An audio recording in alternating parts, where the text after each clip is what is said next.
Las 2 de la tarde ya está ahí colocándose Ricardo Ravelo. Te estamos viendo colocándote en tu asiento, Ricardo. ¿Cómo estás? Buenas tardes. Buenas tardes, Julio. Como siempre, un placer acompañarte los jueves. Saludo con mucho afecto a Víctor y quizá Guadalupe se vaya a enlazar en un momento a la audiencia también que nos está siguiendo. Así es, esperamos ya en unos segunditos, seguramente ya estará puesta Guadalupe Correa Cabrera. Por lo pronto, bueno, la semana pasada comenzamos con Víctor Ronquillo, fue quien inició nuestra ronda de planteamientos y comentarios, así es que hoy le voy a pedir a Ricardo Ravelo que comience dándonos su opinión sobre este tema de lo sucedido en Guadalajara con la aprehensión, el secuestro del periodista Jaime Barrera, un periodista, como se ha dicho muchas veces, tal vez el más visible dentro del espectro periodístico de Guadalajara, de Jalisco, conductor del noticiero principal de Televisa en Guadalajara y además partícipe. Déjenme darle la bienvenida a Lupita, que ya está por aquí. Guadalupe, buenas tardes. Hola, muy buenas tardes, Julio, Ricardo, Víctor, ya los Hola, ¿qué tal? Buenas tardes. La vez pasada no pude venir y disculpen, tuve un percance pequeño y no pude estar. Es cierto, Guadalupe, estuvimos atentos, nos dijiste que era un percance menor, que necesitaba procesamiento administrativo, nada del otro mundo, y bueno, pero había que atender eso. Gracias, Guadalupe. Claro que sí. Ricardo, entonces, el secuestro de Jaime Barrera, su posterior liberación por parte de los captores, no es que lo haya liberado la Guardia Nacional ni el Ejército, los captores decidieron liberarlo, soltarlo, sus declaraciones posteriores y una cascada de comentarios que se han estado dando en las redes sociales tratando de desacreditar la autenticidad de este hecho. ¿Cuál es tu revisión de todo esto, Ricardo, por favor? Sí, mira, Julio, en principio lo sucedido a Jaime, que pues, además de que es muy lamentable que esto ocurra y siga ocurriendo, pues nos plantea un panorama en el que sin duda seguimos siendo los comunicadores vulnerables y que la situación de inseguridad en el país es muy grave y obviamente cuando se ejerce un periodismo crítico, un periodismo libre, pues estos son los riesgos y más en una entidad como Jalisco, donde pues como ya se ha hecho público en distintos medios de comunicación y en mi libro, El amo de Jalisco, pues el gobierno de Enrique Alfaro opera como una empresa criminal, de tal suerte que, bueno, es intolerante a la crítica. Jaime, bueno, dentro de una línea periodística pues bastante clara, honesta, pues venía haciendo su trabajo muy bien. Leí algunas de sus declaraciones en las que pues él atribuye este hecho, este secuestro o levantón a su trabajo periodístico, porque no hubo cobro de rescate y el hecho de que sus captores lo hayan dejado en libertad, pues da cuenta de que quizá quisieron presionarlo, amenazarlo o pues cobrarle alguna cuenta por alguna cuestión que incomodó al poder. De tal manera que, bueno, pues esto pone en evidencia que pues en México siguen sin funcionar los mecanismos de seguridad para periodistas y que todos los comunicadores que hacemos un periodismo libre y crítico, pues no estamos exentos de correr la misma suerte que Jaime Barrera. Afortunadamente fue liberado sano y salvo, no le pasó nada, porque se esperaba lo peor. Yo ayer hacia la tarde hablé con algunos contactos de Guadalajara, con compañeros periodistas, y en realidad pues de las 3 personas con las que hablé, por lo menos 2 me dijeron que pues era muy difícil que regresara con vida. Afortunadamente fue liberado y bueno, pues es un tema a revisar qué está pasando en este país. Cuando se ejerce la crítica, pues no hay protección para periodistas. Y esta impunidad que envuelve muchos casos de periodistas asesinados y desaparecidos, además del fuego amigo que se hace todas las mañanas desde Palacio Nacional, pues bueno, creo que todo esto abona a una situación de inseguridad en la que todos estamos corriendo altísimos riesgos en el país más peligroso para ejercer el periodismo, que es México. Gracias, Ricardo. Mira, Víctor, Rafael Silva me dice, Julio, buenas tardes. No le diste la bienvenida a Víctor Ronquillo. Víctor, perdón si no di la bienvenida, a veces aquí con el estar de un lado y de otro y luego sucede, pero siempre bienvenido, con un gran afecto y con un gran respeto, lo sabes, Víctor. Víctor, tu opinión sobre este tema de Jaime Barrera, de Guadalajara, de Jalisco y el contexto y también pues esa cascada de opiniones en las redes sociales que pretenden desacreditar la autenticidad de lo sucedido con Jaime Barrera. Por favor, Víctor. Bueno, lo primero es que sin duda, ¿no? La vulnerabilidad de los periodistas en este país es extrema.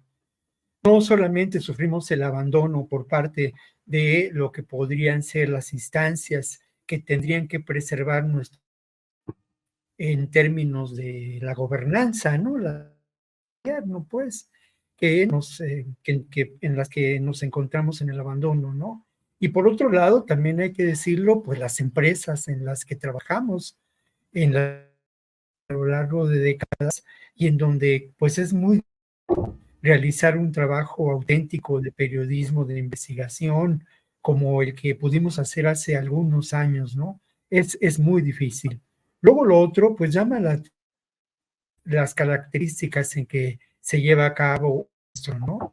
Lo primero es que es evidente, y eso es parte de esa vulnerabilidad, que el blanco era Jaime Barrera, ¿no? O sea, no hay duda, y esto lo digo porque muchos de nosotros con madera, pero podemos ser blanco de opiniones, ¿no? Somos periodistas que mantenemos una posición clara, pero no pertenecemos a esas élites del periodismo, tenemos complicidades con el espacio del poder, y pues eso nos hace vulnerables, ¿no?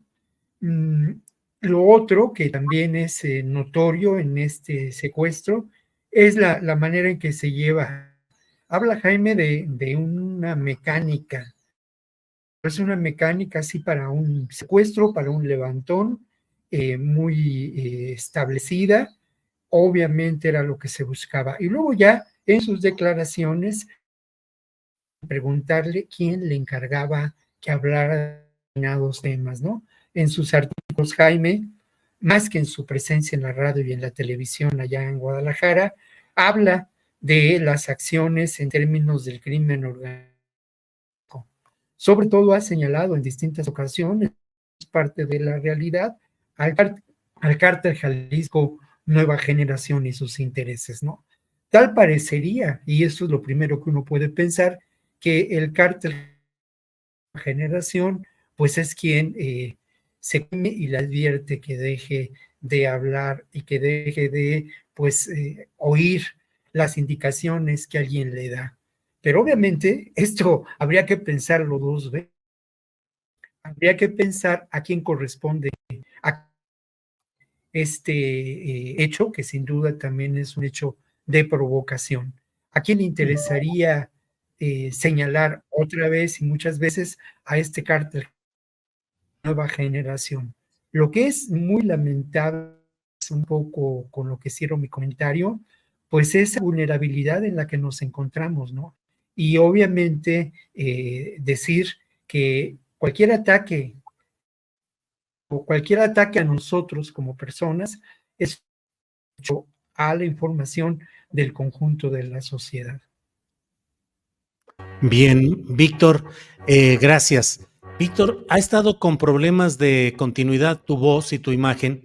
Me dicen aquí en la propia producción que a veces te mueves a otro lugar de tu casa y que hay mejor recepción. Entonces, a lo mejor ahorita en este espacio, si ves, a ver cómo puede haber, porque se está entrecortando a veces tu comentario. Y por otra parte, la comandanta general, Ángeles Guerrero, ya también me dijo, Julio, no saludaste a Víctor a la entrada. Así es que, Víctor, mil disculpas. Seguimos adelante. No pasa nada. Gracias, Víctor. Guadalupe Correa Cabrera. Guadalupe, ¿qué opinas de este tema, de la privación de la libertad del periodista Jaime Barrera en Jalisco y las circunstancias difíciles del estado de Jalisco en general? Guadalupe. Bueno, es un tema complejísimo, que hay todavía muchísimas preguntas. ¿Por qué Jaime Barrera? También es bien interesante que aunque no fueron las fuerzas federales, las fuerzas del orden, las fuerzas estatales quienes rescataron a Jaime, es bien interesante también ver cuando se trata de algún personaje pues conocido, vinculado a pues su hija, ¿no? Consejera nacional de Morena y aspirante a diputada local, ¿no? En el estado de Jalisco.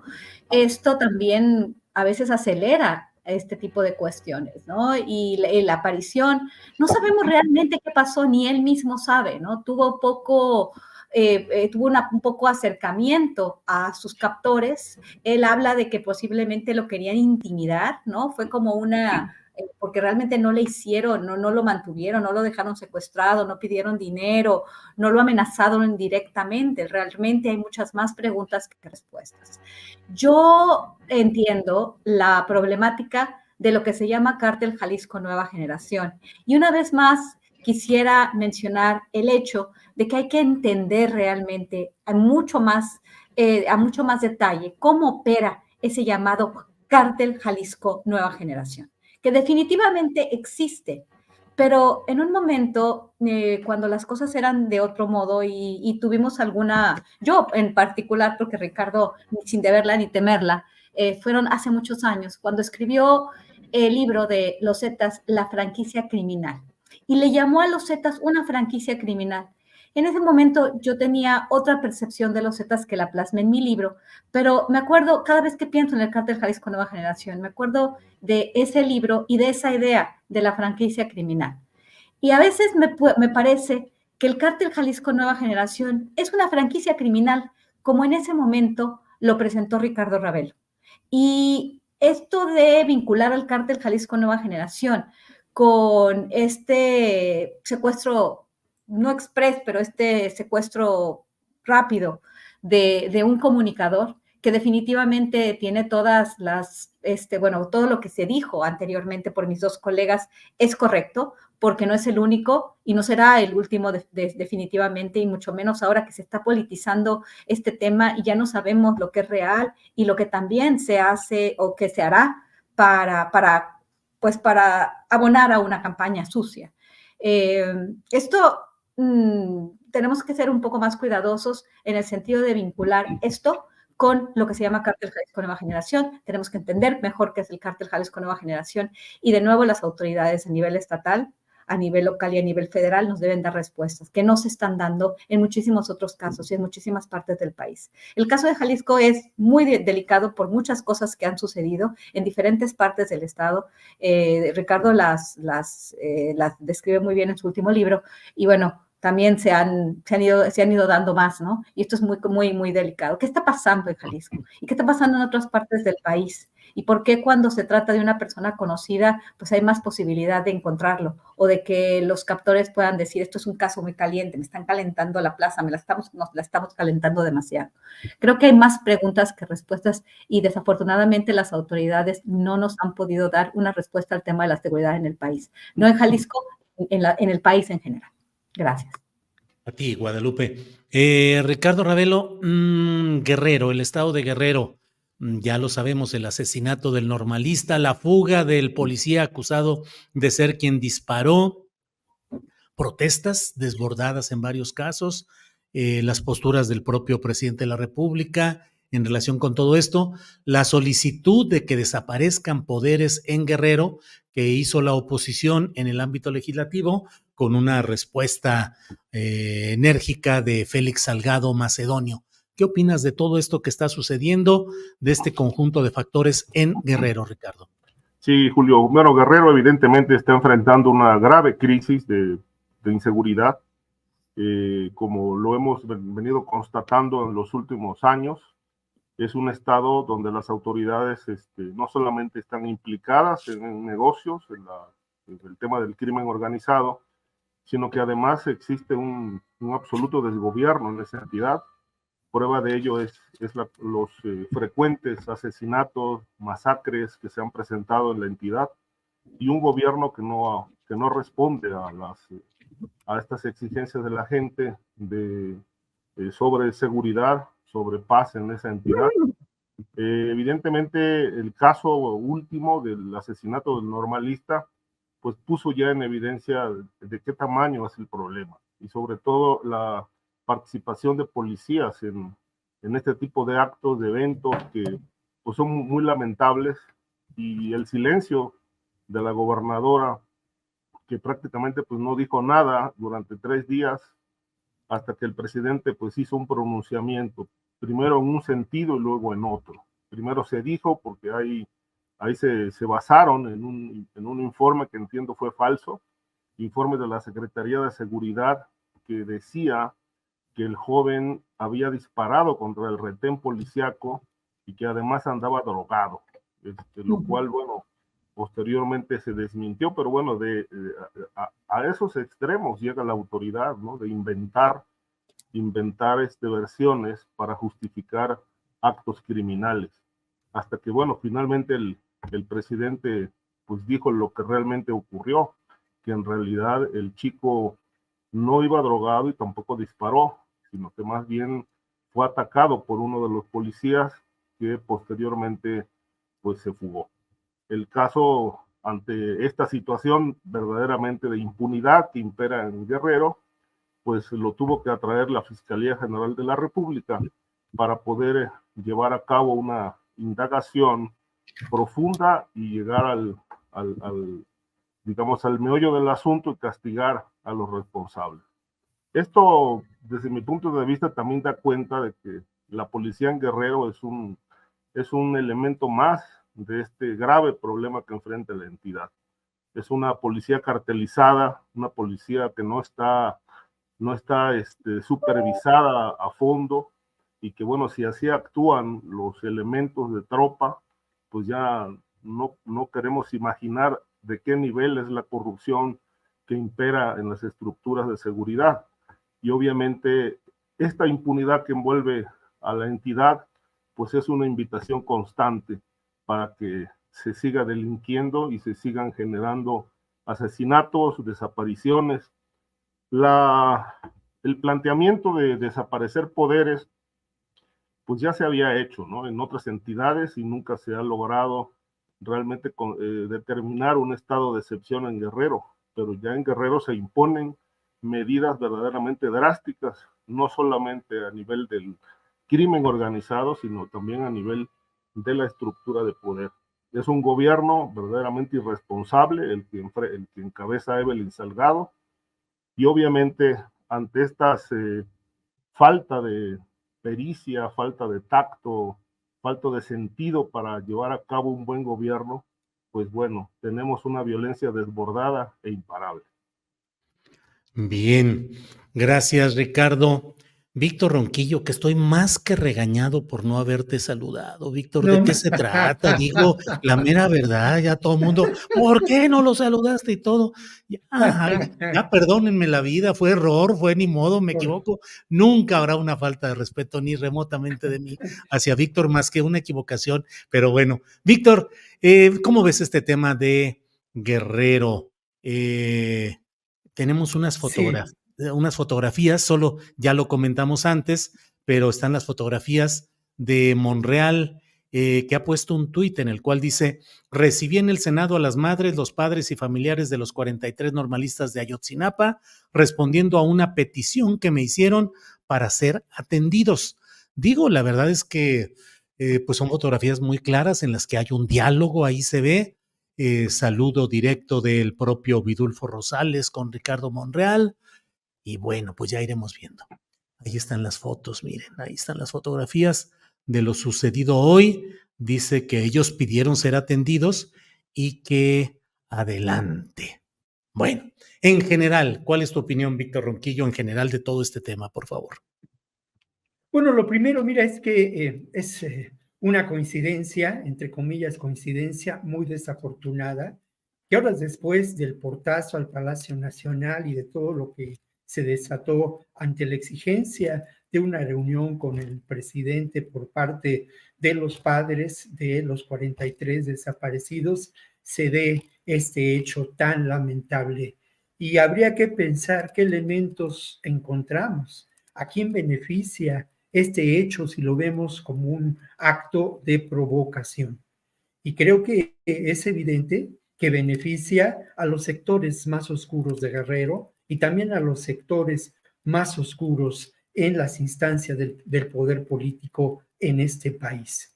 Obviamente, en Guerrero, como en otras entidades, persisten enclaves de poder político oscuro vinculado con el régimen priista, neoliberal, panista, con el antiguo régimen, para decirlo en pocas palabras, ¿no? Y obviamente este hecho, pues a mí me da la impresión, hay elementos en los que podríamos considerar un acto de provocación. Y luego lo otro de lo que yo quiero hablar es, bueno, hace algunos años logramos algo que parecía un hecho, pues lo sigue siendo un hecho sin precedente, ¿no? Logramos realizar un documental sobre la historia de Ayotzinapa y del normalismo rural en este país en una coproducción en la que participó la Universidad Iberoamericana. Por cierto, le mando un abrazo muy fuerte a mi amigo David Fernández, el rector de la Universidad Iberoamericana Ciudad de México, quien tuvo recientemente algún problemita de salud. Le mando un abrazo y él sabe que lo quiero mucho y como le dije, nos hace falta mucho a muchos. Pero bueno, logramos esta coproducción entre la Iberoamericana y la Normal de Ayotzinapa, ¿no? Este documental se puede ver en YouTube y más allá de, pues, documentar lo ocurrido en esta noche infausta, terrible, en esta acción que nosotros señalamos claramente, la intervención del ejército, la intervención del CISEN, en fin, muchos elementos que logramos a partir de testimonios de los propios estudiantes. Más allá de ello, a mí lo que me interesaba era documentar la importancia que ha tenido el normalismo rural como una instancia de rebeldía, como una instancia solidaria de acción política en regiones que indudablemente sufren de la represión, de la violencia política, como es Chiapas, como es Guerrero o como es Michoacán. Obviamente, Guerrero es un lugar determinante en cuanto a la acción del normalismo rural. El desprecio que sienten muchas de las actuales autoridades de Guerrero por quienes llaman los ayotzinapos tiene que ver con la solidaridad de los estudiantes por décadas con la gente pobre, ¿no? Lucio Cabañas se formó ideológicamente en la Normal de Ayotzinapa y eso no se puede olvidar. Y esta acción constante, esta lucha de los estudiantes de Ayotzinapa ha tenido diferentes momentos, ha tenido momentos culminantes de solidaridad y también es cierto, esta acción es una acción política de enorme compromiso que llega a veces, porque la situación así lo amerita, a confrontaciones muy fuertes con las instancias de seguridad del Estado y del Estado a nivel federal y del Estado de Guerrero.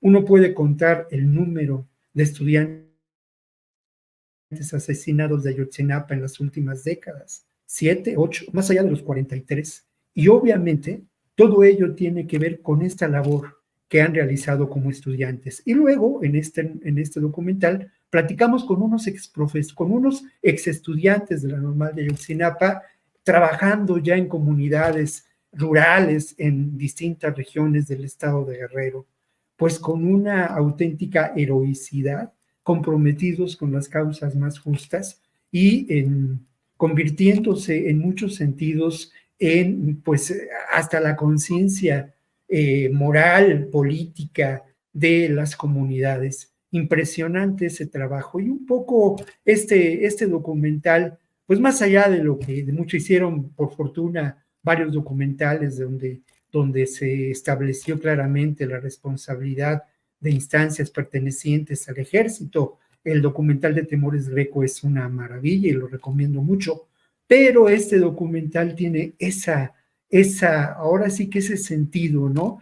De conocer la historia del normalismo rural y la acción política de los estudiantes de Ayotzinapa aún antes de la desaparición de los 43, ¿no? Sin duda esa desaparición tuvo también como uno de sus ingredientes el que personajes como los Abarca, personajes ligados al crimen organizado, al grupo de Guerreros Unidos, pues tenían de alguna manera deudas que cobrar con los estudiantes de la Normal Isidro Burgos de Ayotzinapa.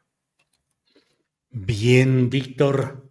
Pregunta, nada más digo, aquí Delfina Valtierra dice, ¿cómo se llama el documental del que habla Víctor Ronquillo para verlo? Ya nos dijiste, pero por favor, lo que nos puedas repetir, por favor. Sí, se llama Ayotzinapa, la otra historia, está en YouTube, yo acabo de echarle un ojito y se puede consultar. Y bueno, es un documental que aparte recupera, entre otras cosas, las marchas que se habían realizado hasta ese momento. Ese documental está producido por la Universidad Iberoamericana y la Normal de Ayotzinapa. Lo realicé con mi amigo Sajib Ramírez y bueno, pues esa es un poco la historia.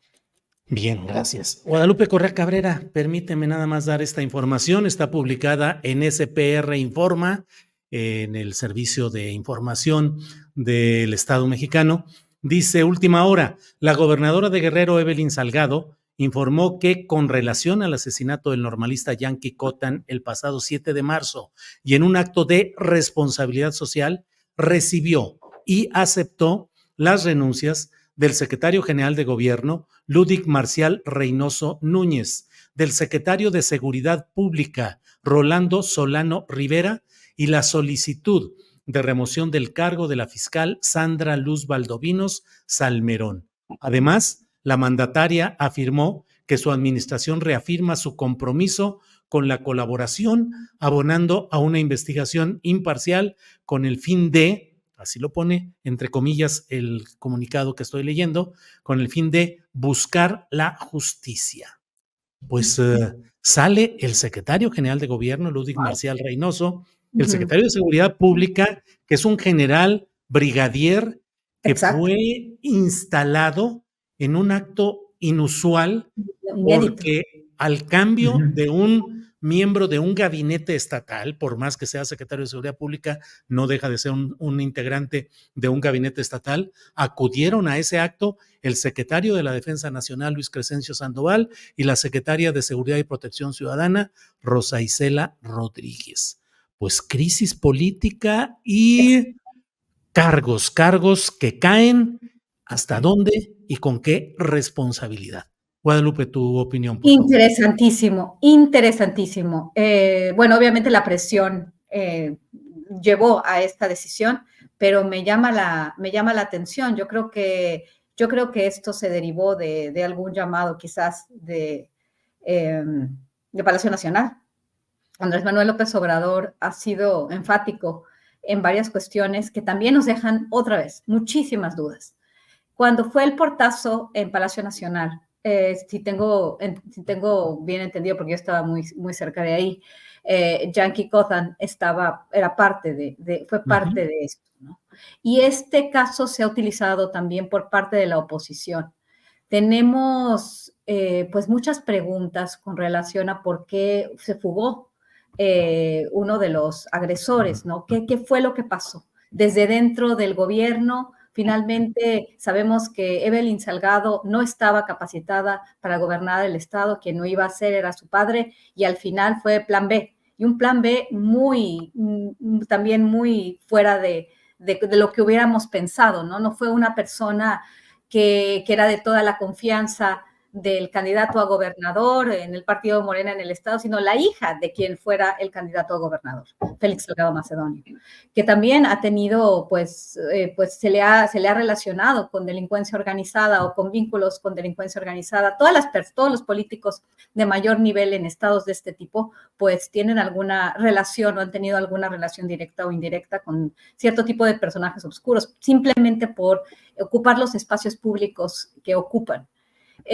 Algo está pasando ahí que no sabemos bien. ¿Por qué pasó esto? que obviamente lo utilizó la oposición para seguir con la campaña sucia, para seguir dándole al tema de la seguridad, para seguir haciendo esta crítica, muchas veces justa, muchas veces injusta más bien, o muchas veces real, pero obviamente manipulada y siempre muy burda, obviamente. Digo justa porque sí es un problema la seguridad en el país, pero no como la están ellos planteando, ¿no? ¿Qué pasó con ese portazo?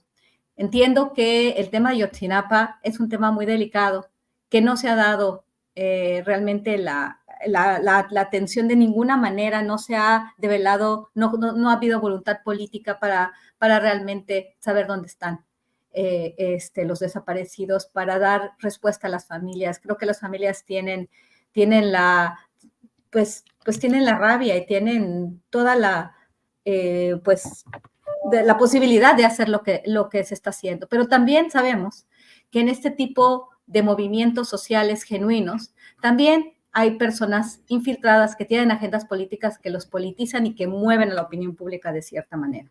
No se ha dado respuesta sobre esto. El gobierno de México decidió apoyar a las Fuerzas Armadas, a cualquier vinculación de las Fuerzas Armadas a este hecho, y no ha tenido la voluntad de resolver, de transparentar, de hacer justicia. ¿Qué es lo que se va a hacer ahorita? Creo que aquí ya estamos hablando de algo que no entendemos muy bien. El presidente mismo habla de que no era cierta la versión inicial de este evento, ¿no? Lo que nos comentó Ricardo, el tema de las sustancias, de que los jóvenes venían en una camioneta robada, que habían consumido sustancias, drogas. En realidad, pues no sabemos qué o quién está detrás de esto. Lo que sabemos es que Guerrero ha sido un estado que ha sufrido demasiado, no solamente hoy, sino antes. El tema de Acapulco, la cuestión de las cuestiones naturales, los desastres naturales y también el crimen organizado.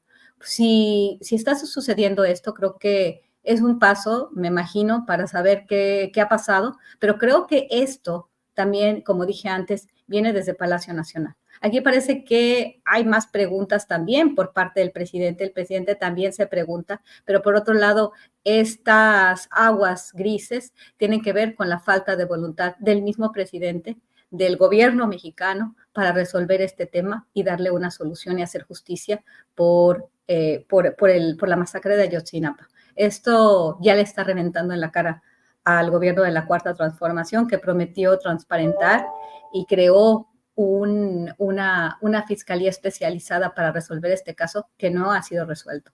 La nueva mentira histórica está a todo lo que da.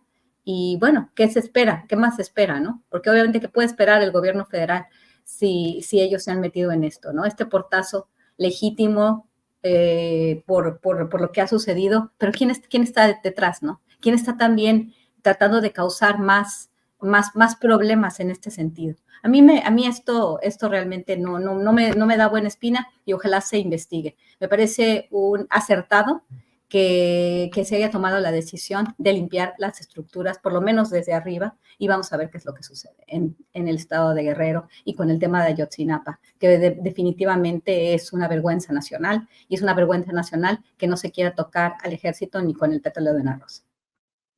Gracias, Guadalupe. Algo sucedió con nuestro compañero Ricardo Ravelo, que seguramente regresará en unos segunditos. Aprovecho la oportunidad para pedirles que nos esperen, Guadalupe y Víctor, 1 minutito 29 segundos dura el mensaje de la gobernadora de Guerrero, Evelyn Salgado. Vamos a escucharlo tal como lo dijo, para que luego tengamos oportunidad de platicar un poco sobre este tema que es el actual, el caliente en este momento. Adelante, por favor.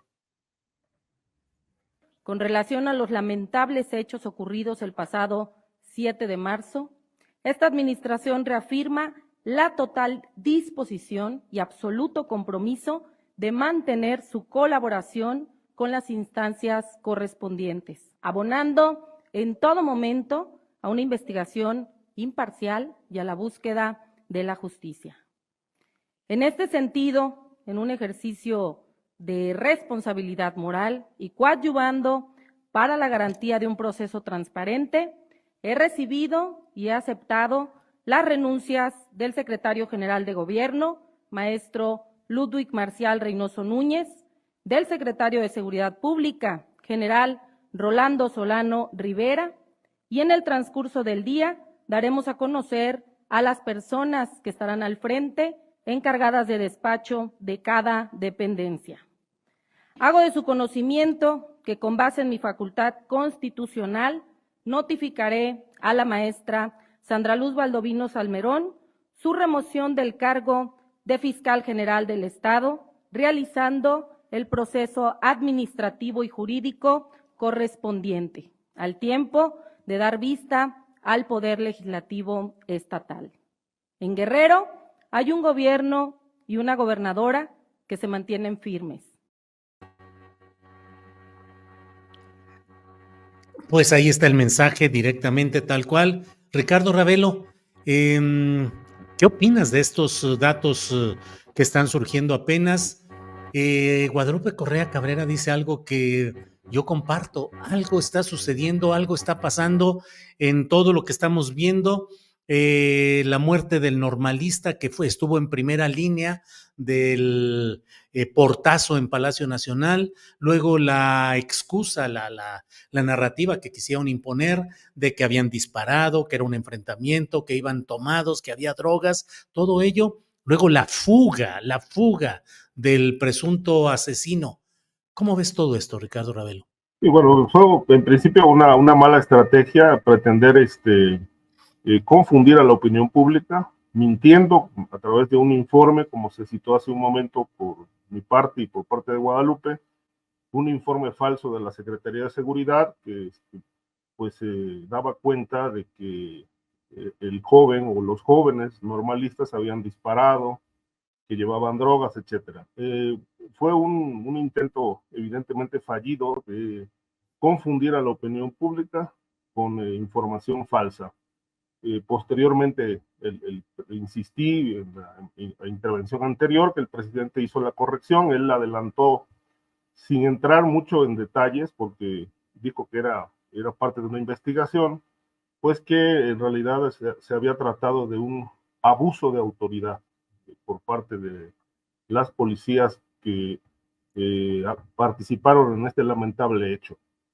Al respecto de la postura de la gobernadora Evelyn Salgado, yo lo que puedo decir es que en realidad le sale muy barato a los funcionarios que renunciaron, los que fueron renunciados. Con el hecho de pedirles las renuncias, me parece que pues les sale muy barato. Y veo aquí un doble discurso. Por un lado, el presidente dijo en una de sus mañaneras que no habría impunidad. Y hoy lo que estamos viendo es precisamente todo lo contrario.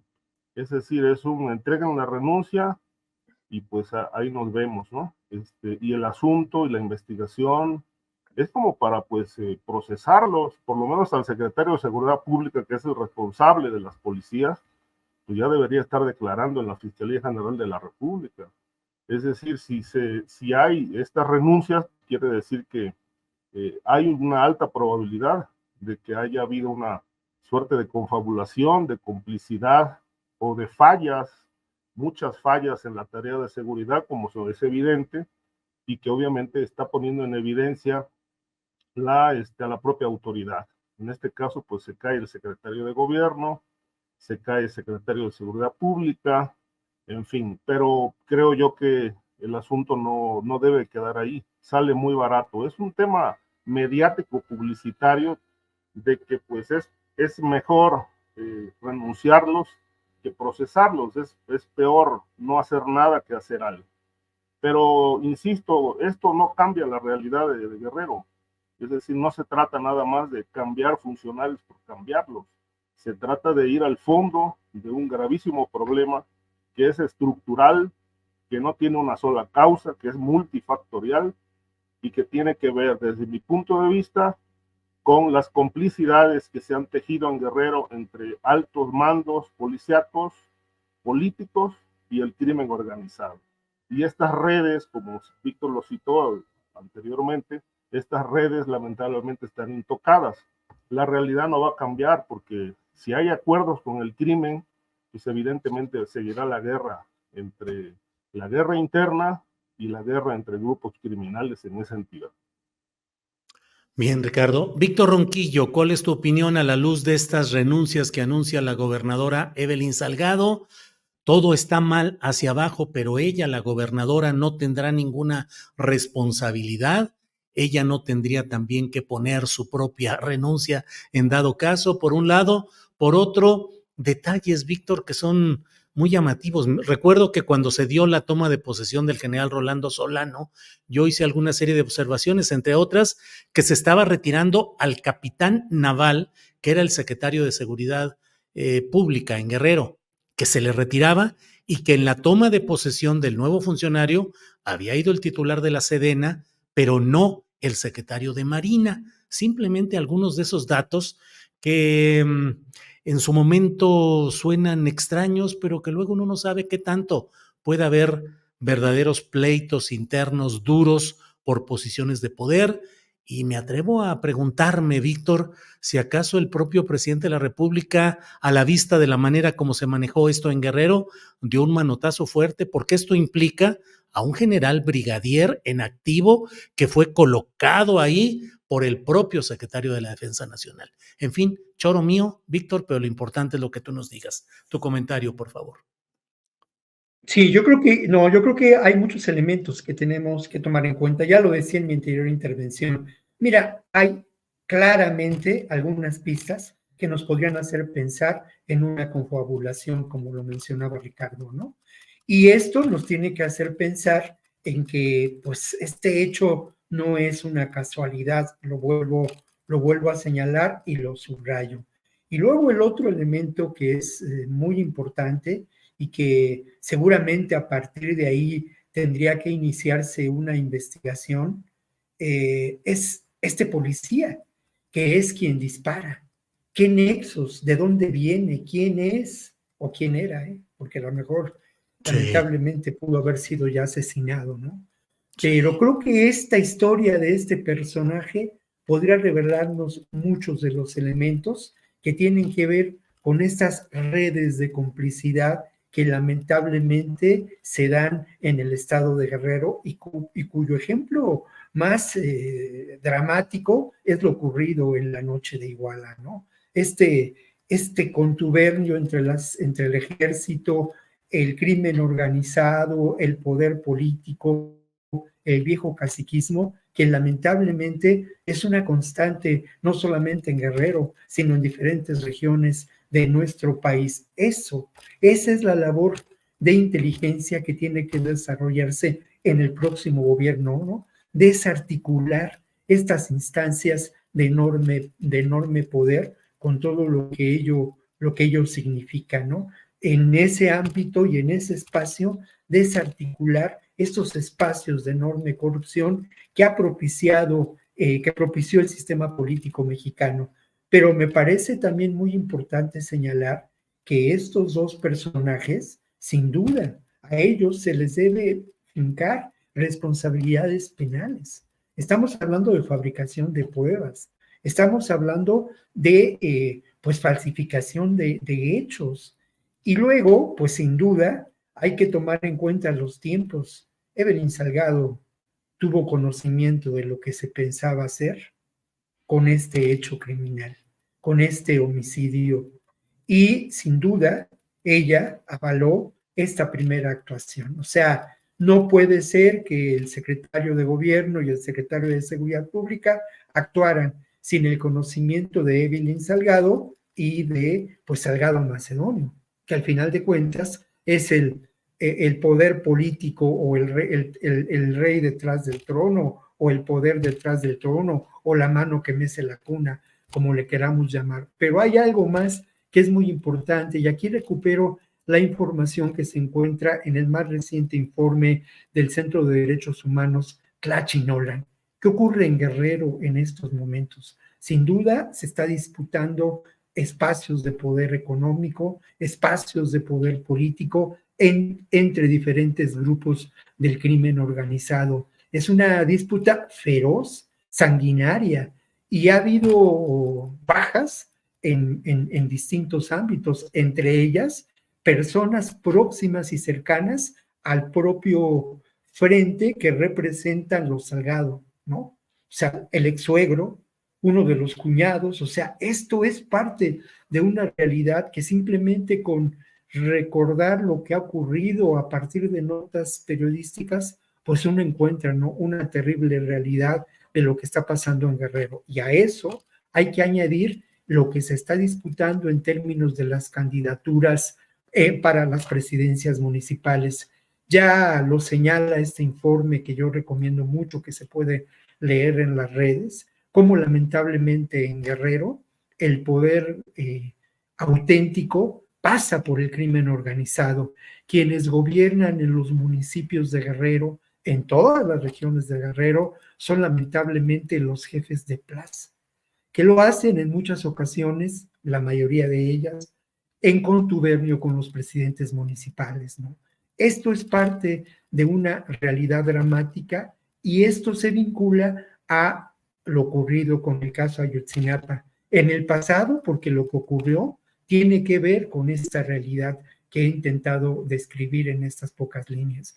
Pero en cuanto a lo que está pasando hoy, pues es sin duda que este hecho es un elemento central también para generar pues esta versión de que el Estado mexicano es incapaz de confrontar al crimen organizado, de que estamos rebasados y que las elecciones que se llevarán a cabo en junio y este proceso electoral tiene como su principal enemigo la violencia, ¿no?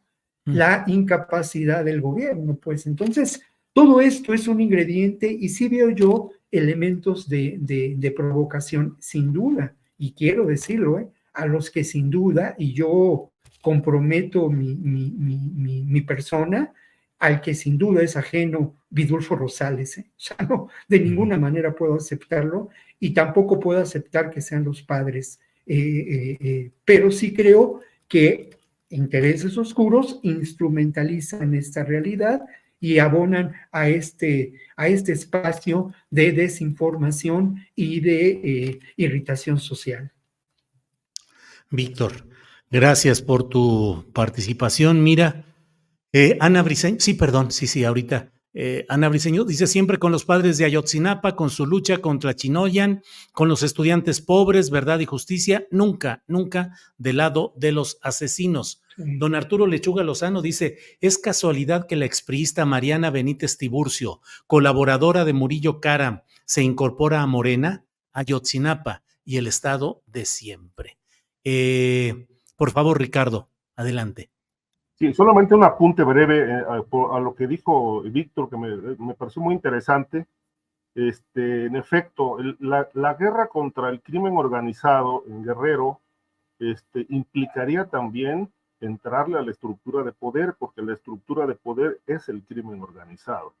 Si la parte operativa está fuera, pero en la estructura de poder también está el crimen organizado, y esto explicaría en buena medida toda esta descomposición que enfrenta el estado de Guerrero. Hasta hace un par de años, algunas cifras escandalosas dan cuenta de este grave problema. Son aproximadamente, se hablaba entonces de 600 organizaciones criminales, es decir, células criminales que tenían o tienen, ahora ya es más grave el asunto, tienen un componente muy particular, que están encabezados por alcaldes, y que de estas estructuras criminales hay regidores, hay síndicos, hay tesoreros, hay jefes policíacos ejecutando acciones de secuestro, venta de droga, asesinatos, robo de tierras o despojo de tierras, de tal manera que, bueno, entrarle al estado de Guerrero para desarticular, como menciona Víctor, estas complicidades, pues no va a ser tan fácil, porque tocaría la estructura de poder que fue la que llevó al triunfo a Evelyn Salgado. Esta estructura contaminada que gobierna municipio tras municipio es la misma que operó en favor de ella en la elección cuando fue designada gobernadora del estado. De tal manera que no es tan fácil ir contra quienes operaron para que ella llegara al poder. De tal manera que, bueno, pues creo que la gobernadora está entre la espada y la pared. Tiene un grave problema de inseguridad pública, pero esto implicaría enfrentarse directamente con la federación a la estructura política que operó, financió campañas para que llegaran alcaldes, senadores, incluso ella como gobernadora. Gracias. Son las 2 de la tarde con 51 minutos. Entramos a la parte final. Tenemos algunos temas. Habíamos hablado de platicar sobre el tema de Mario Aburt. Sí, Guadalupe. Es que yo no participé. Bueno, sí participé, pero quería decir alguna cuestión al final. Todavía nos queda. Sí, adelante, sí, adelante. A mí me parece este caso muy complejo, muy complejo, y cuando tú estabas diciendo quizás la gobernadora debería de renunciar, por supuesto que la gobernadora debería de renunciar si se pidieron estas renuncias, pero no va a renunciar porque el presidente apoya completamente a Evelyn Salgado, a su padre y a las estructuras que bien dice Ricardo, porque el presidente de la República le ha dado toda su apoyo a este grupo político, y esto es claro. John Ackerman e Irma Heréndira Sandoval, pues realmente cuando quisieron el fuego amigo, ¿no? Cuando quisieron dar a conocer algunas de las cuestiones que estaban vinculadas a este grupo político, pues salieron pues enemistados del círculo íntimo del presidente. Es interesante los Sandoval, que también tienen mucho conocimiento, han tenido mucha relevancia en el estado de Guerrero, tenían mucha información con respecto a este otro grupo político. Como bien dice Ricardo Ravelo, la política está muy vinculada a la delincuencia organizada en un estado que no ha podido deshacerse de ese flagelo, y todas las estructuras de gobierno están vinculadas y son la delincuencia organizada. Esto pasa en Guerrero y esto pasa en otras partes del país, pero en Guerrero principalmente. ¿Qué es lo que está pasando? ¿Quién se vinculó a las estructuras? ¿Qué pasó? ¿Por qué también esto está vinculado con Ayotzinapa, con este portazo? Estas preguntas que no van a tener respuesta probablemente, pero lo que sí es cierto es que algo muy fuerte pasó para que todo esto para que se pidieran estas renuncias a este nivel. Pero, de nuevo, ¿a quién está apoyando el presidente? A Evelyn Salgado. Si no apoyara a Evelyn Salgado, ella no hubiera, y a todo este grupo político, ella no estuviera ahí. Es muy interesante y afortunadamente ahorita estamos en dimes y diretes. La oposición está aprovechando la masacre de Ayotzinapa, la falta de respuesta a las familias de las víctimas, y pues también se está metiendo ahí, ¿no? Pero realmente quien está sufriendo y quién va a seguir sufriendo, pues es el pueblo de Guerrero, que no ha podido tener un momento de descanso y que sigue viviendo los flagelos de la extorsión, del secuestro, de los asesinatos y de una economía que nada más no puede salir adelante precisamente por el crimen organizado y la violencia. Gracias, Guadalupe. Víctor Ronquillo, la parte final, por favor, 2 minutitos, 3 minutitos para desahogar esta parte final del programa. Víctor. Bueno, pues lo primero es que yo ya había preparado mi saludo, Julio, ¿no? Sí. Y el saludo tenía que ver con lo siguiente: si la semana pasada me encontraba muy confrontado, ahora vuelvo a mi actitud posibilista, de las posibilidades, de lo que se puede, de llevar adelante distintos procesos que transformen este mundo en una entidad gozosa, ¿no? Y creo, y a mí me pone de muy buen humor, el que de pronto diferentes grupos académicos, diferentes instancias, incluso la desaparecida Comisión Nacional de Derechos Humanos, aparece y reaparece, pues documentando la violencia política y documentando los mecanismos utilizados por sectores conservadores para generar irritación social, desvirtuar el actual proceso y poner en duda desde ahora sus posibles resultados. Es de veras muy grato que académicos como los que se integran al programa de estudios hay que decirlo, lo dirige John Ackerman, acaban de publicar hace un par de días un documento importantísimo, ¿no? Sobre la desinformación en Facebook. Y esto se une a todo esto de lo que hemos hablado, ¿no? A toda esta estrategia que buscaba o sigue buscando, pues, lograr convertir a Xóchitl Gálvez en un fenómeno social y que ese fenómeno social se exprese a partir de las redes sociales. Pues francamente un sueño de opio, ¿no? Por parte de sus estrategas, pero lo más grato, y esto creo que es uno de los elementos que hacen histórico a este proceso electoral en el que nos encontramos, es que académicos, investigadores, como mi amigo Alberto también, documenten estas realidades, develen estos mecanismos, ¿no? Y creo que eso resulta muy alentador y pone en evidencia los manejos terribles, francamente reprobables, nefastos de la derecha, de sus voceros, de sus estrategas y de sus candidatos. Bien, Víctor. Ricardo Ravelo, pues postrecito para ir cerrando ya nuestro programa. Yo quiero al final hacer un postrecito alegre, pero ya lo platicaremos. Adelante, Ricardo. Sí, mira, pues retomando el tema Guerrero, todo esta situación gravísima de descomposición que enfrenta el Estado, pues se da también en medio de la labor, no sabemos si con anuencia o no del gobierno, de miembros de la Iglesia Católica que están llevando a cabo negociaciones con entre grupos criminales antagónicos para devolverle, dicen ellos, la tranquilidad al Estado. El presidente no vio con malos ojos esta labor de algunos miembros de la Iglesia Católica. No sabemos si hay autorización a nivel federal, a nivel local, o ellos están actuando por su cuenta en Guerrero. Lo cierto es que, bueno, ni esta parte ha podido llevar a cabo el gobierno ni del Estado ni el gobierno federal. Es decir, tiene que ser la Iglesia Católica, sus miembros, los que se han sentado en innumerables ocasiones entre grupos de la familia michoacana, los ardillos, que además están muy bien protegidos en Guerrero, para ir pacificando zonas por zonas, distintas zonas que están tomadas por los criminales. Me parece que este hecho da cuenta de que pues el gobierno de Evelyn en el tema de seguridad y en la situación que enfrenta Guerrero, pues es un cero a la izquierda. Bien, Ricardo. Bueno, pues son las 2:58 PM.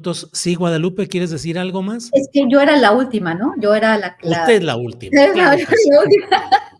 No, es que yo quería hacer otro comentario que me preocupa bastante, ¿no? En este contexto, el contexto que estamos viviendo, con la problemática tan importante de estados como Guerrero, como Sinaloa, como Zacatecas, como Sonora, como Veracruz. Bueno, tenemos muchos espacios de dificultad. Jalisco, por ejemplo. Claudia Sheinbaum propone crear el Sistema Nacional de Inteligencia con el Ejército y la Marina como ejes de investigación. He tenido algunas discusiones con algunas personas sobre este tema y sobre las labores de inteligencia, ¿no? Como yo le digo, le dice el presidente, el pueblo uniformado, como el ejército ahora también dominando las labores de la inteligencia, todo. Es algo tremendo, ¿no? La militarización que muchos dicen, bueno, es que García Luna y la policía, ya todo lo que sucede es bueno que estén integrados todas las agencias de inteligencia, porque cuando no están integrados no se puede hacer una buena investigación, no se puede tener una buena procuración de justicia y no se puede llegar a término y no se puede hacer justicia. Sin embargo, cada vez estamos más cerca del ejército como un monopolio de la seguridad, de todos los sistemas de justicia, puertos, todo. Ya tenemos un partido, pues una cuestión, y lo que vamos a tener después de las elecciones es muy probablemente, y bueno, debido obviamente al pésimo papel de la oposición, al patético papel de la oposición, un partido pues digamos, muy importante como un regreso, ¿no? A tiempos donde el PRI era la principal fuerza política y la única. Estamos muy cerca de estar ahí, pero ahora con un ejército muy poderoso, ¿no?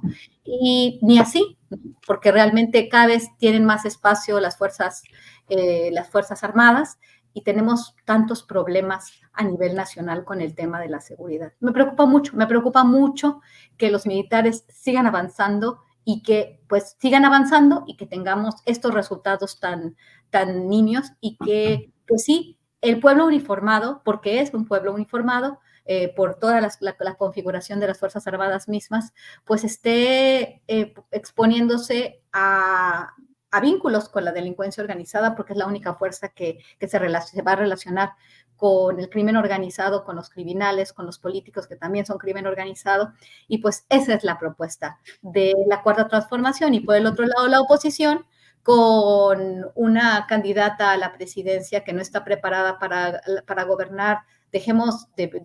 Perdamos de vista las escenas del chicle, las escenas de las palabras altisonantes, la falta de cordura y muchas otras cosas, ¿no? Pero vamos hacia un esquema delicado, ¿no? Y las Fuerzas Armadas, tener una sola fuerza donde no hay balance de agencias, de poderes, pues pone al país en un problema, y vemos cómo no se pueden resolver las cosas. Creo que Ayotzinapa es un punto clave, y sin ser oposición, porque no estamos apoyando a la oposición en este programa de ninguna forma, aunque a veces lo digan así cuando hacemos una crítica, que me parece que es muy válida hacer una crítica, porque la situación en el país es muy difícil, pero bueno, sí, me preocupa mucho hacia dónde vamos, hacia dónde va la seguridad, que ni siquiera logramos seguridad. Entonces, como ahora se meten las Fuerzas Armadas, Estados Unidos dice, no pueden con esto, seguimos con nuestra crisis del fentanilo, seguimos con los problemas aquí abajo, pues hay que poner un orden nosotros, ¿no? Es preocupante lo que está sucediendo en el país. Guadalupe, gracias. Víctor, Ricardo, gracias. Perdón, ¿quieres algo, Ricardo? Sí, adelante. Sí, gravísimo esto que menciona Guadalupe, me parece, bueno, este megaparato policíaco, militar, etcétera, etcétera. Pues bueno, ¿de qué se trata? ¿Para qué? ¿Para reprimir? ¿Para espiar a activistas políticos o periodistas? Ojo, porque así, de esa manera empezó Mussolini. Bien, Ricardo. Bueno, Ricardo, Víctor, Guadalupe, denme chancecito de hacer un postrecito dulce, dulce que quiero hacer. Ya saben, Guadalupe y Víctor, que el tal Ricardo Ravelo lo señalan aquí de que siempre está enojado, de que es un vinagrillo, de quién sabe cuántas cosas. Nosotros que lo conocemos bien, Guadalupe y Víctor, sabemos que es un contertulio de plática sabrosa, amable, platicamos todo.